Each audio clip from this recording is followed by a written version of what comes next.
everybody, and welcome to another episode of What's Rockin' Your World, where we have a little chat about the music and or pop culture that we've been enjoying of late. And we're coming to you from Melbourne, from Wurundjeri country, where this week we literally had our world rocked, because not to be content with the world's longest lockdown and riots and a footy grand final and all the other things, this week we actually had an earthquake. So, for this very special earthquake edition of What's Rockin' Your World, please welcome DARYL. We got to get out of this place. London.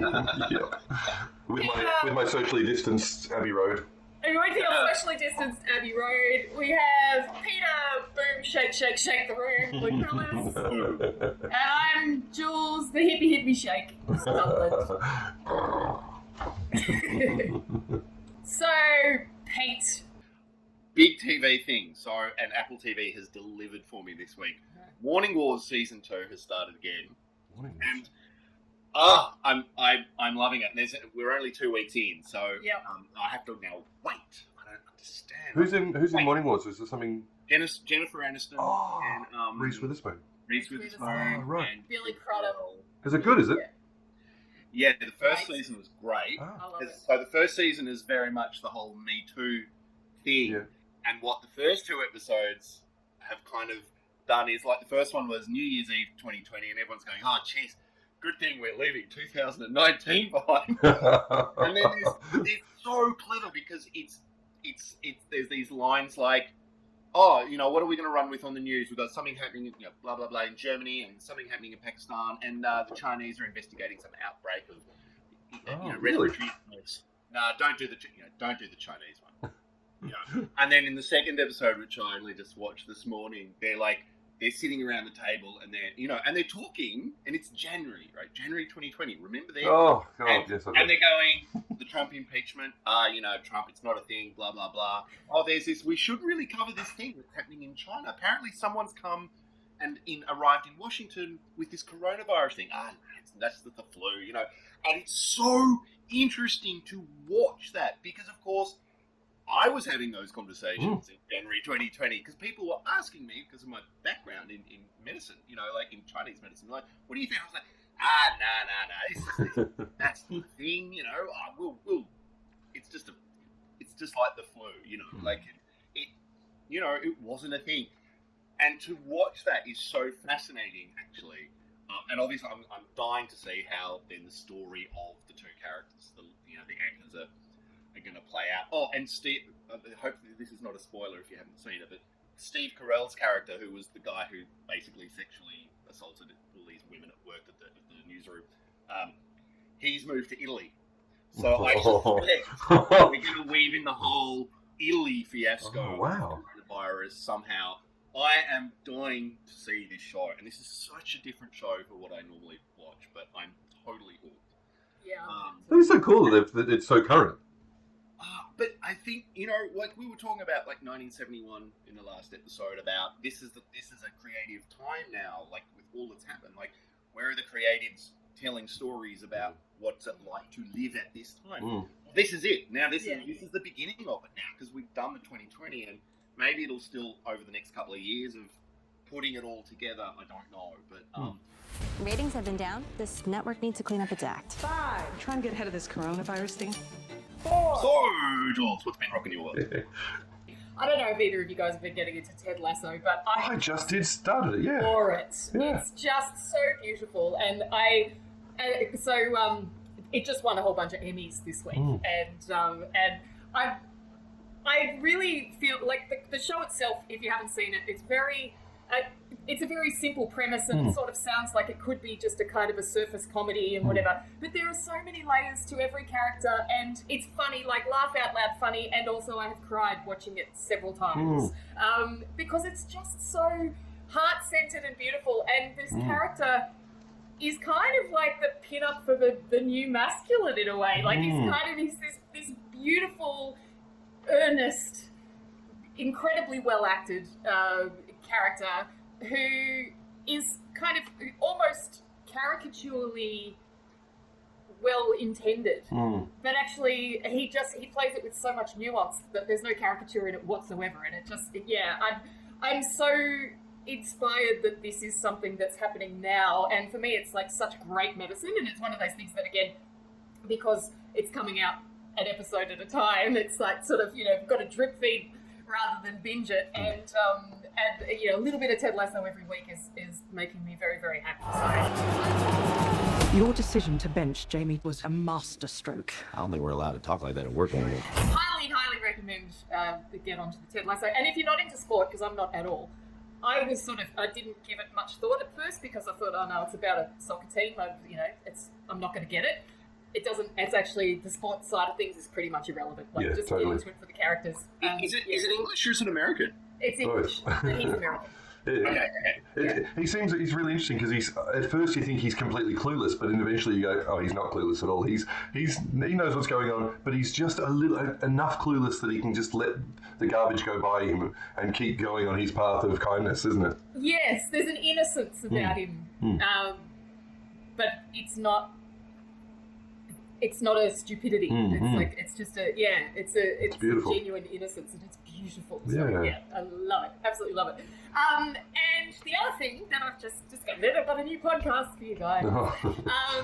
So there is a podcast called Broken Record, which is hosted by Justin Richmond, who's a sort of all-rounder music journalist.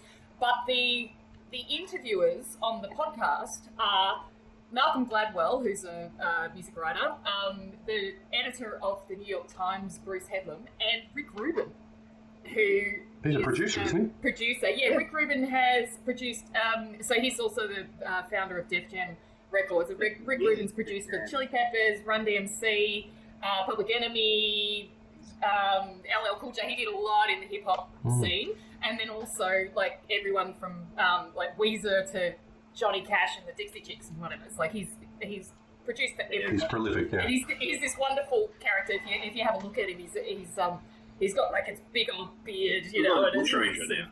Sorry? He looks like a bush ranger. Yeah. But he's just been around and he's got so much knowledge of music, but also so much experience. He's very curious about people's stories and whatever. Anyway, and he interviews, these guys collectively interview the artists about their process, sort of maybe in a similar way to the Soda Jerker guys, but not necessarily just focused on the songwriting. There's a lot of speaking about how different things came into being in the production and everything. And of the episodes that I've listened to so far, Lenny Kravitz, which was fantastic, just so interesting, and Rick Rubin interviews him directly. And Lenny Kravitz had such an interesting life in that he had one parent who's black, one parent who's white, and this crossover of living half his life on the East Coast and half his life on the West Coast. And there was just this beautiful mixture of influences in his world growing up, and kind of it's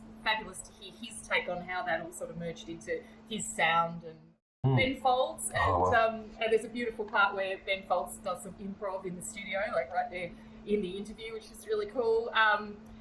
There's a woman called Lisa Robinson who is a journalist who has been around and very prolific since the 70s, that she has been on the road with as well as interviewed Led Zeppelin, the Rolling Stones, John Lennon, in more recent years Lady Gaga and Eminem and various people. And so that's Rick Rubin interviewing her about her stories of all of this time, which was really great.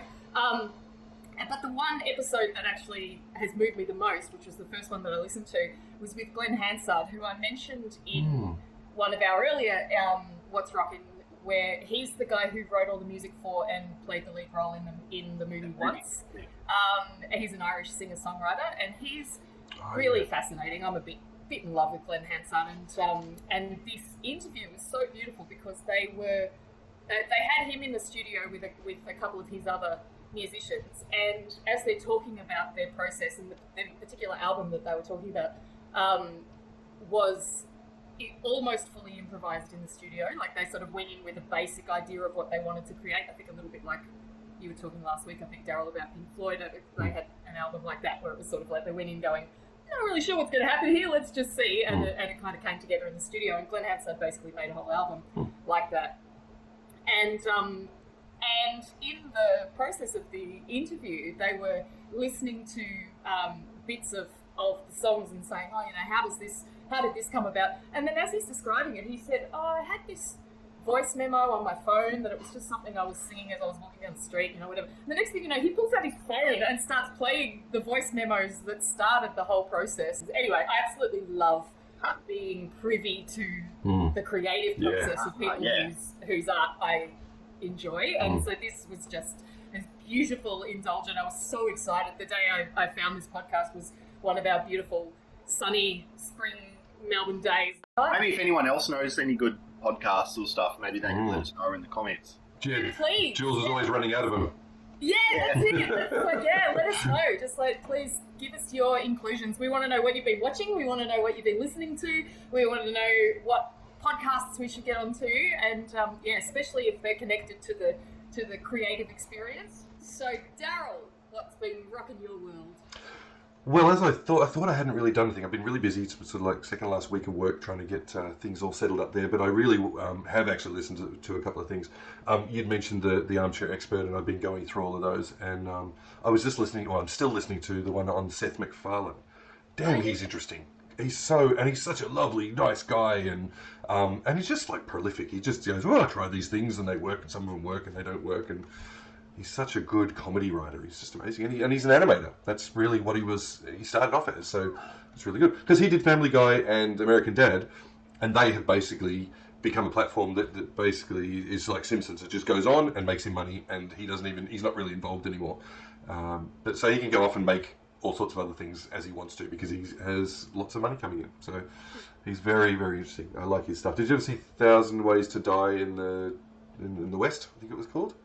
Really funny. I think it had Charlize Theron and him acting in it, and I don't think it actually was successfully, really did much. But I really enjoyed it because his comedy is a bit wacky and nutty, and it's just him writing, and it's just brilliant. So you should see that. He's done the Orville. Yeah, and I haven't seen it. Star Trek parody. Well, it's not really a parody, but it sort of is. But yeah, it's interesting. Did he do Ted? Yeah, and that was his, like, after doing Family Guy and everything, he did Ted. And it's really successful. And the visual effects were all done, well, not all of it, but most of the visual effects. The teddy bear was done here in Melbourne. No way! Yeah. God, Sex Education. It's so good. Those characters are so damn good. I love it. So, yeah, we're back onto that again. So that's really fantastic. But, yeah, musically, I stumbled on somehow this band called the Dirty Knobs. The Dirty Knobs. And who it is Mike Campbell, who was the guitarist for the Heartbreakers. And and he's been, Tom Petty and the Heartbreakers, and he wrote with Tom Petty, Refugee, Here Comes My Girl, Running Down a Dream, all that sort of stuff. He's been with him the whole time, he's the main guitarist. And has done lots of other things, like was composed some of the music on Boys of Summer by Don Henley, worked with Stevie Nicks and Fleetwood Mac and Lindsey Buckingham. He's like pretty prolific, has been around for ages, and is 71, as all these artists seem to be in their 70s these days.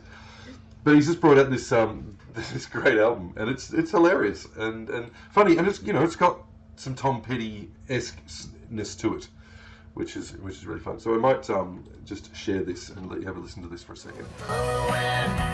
Caution to the wind. That's fun. It's good, isn't it? Love it. It's very Tom Petty-ish, isn't it? Dirty Knobs, Reckless Abandon, I think that's the song. Can't remember the name of the album is, but it's really good. It's very very Tom Petty, and it's like if we want to have a bit of Tom Petty since he's gone, we can. And there's nothing wrong with that. Jangly American heartland rock, Yeah. Good times. Yeah. And you can hear his influence in the Tom Petty stuff, and even with his voice, he's obviously one of the voices in the backing vocals in Tom Petty and the Heartbreakers. So yeah, I was really happy to find that. So that's been What's Rocking Your World for another week. Thank you so much for joining us. Hope you enjoyed the show. Please remember to subscribe. Press that button there, or there, wherever it is, and maybe add in your comments any of the podcasts or TV shows that. You've been listening to or watching or been rocking your world over the last week. And also, don't forget, we've also got the Hits and Giggles Facebook page, which you can also share to and share around and subscribe to as well. And our Spotify playlist. keep digging in. For sure. So lots and lots of ways to connect with us. We'd love to hear from you. And thank you for joining us one more time for What's Rockin' Your World. And we'll be back next week with a new Hits and Giggles episode. So that's what's been Rockin' Our World.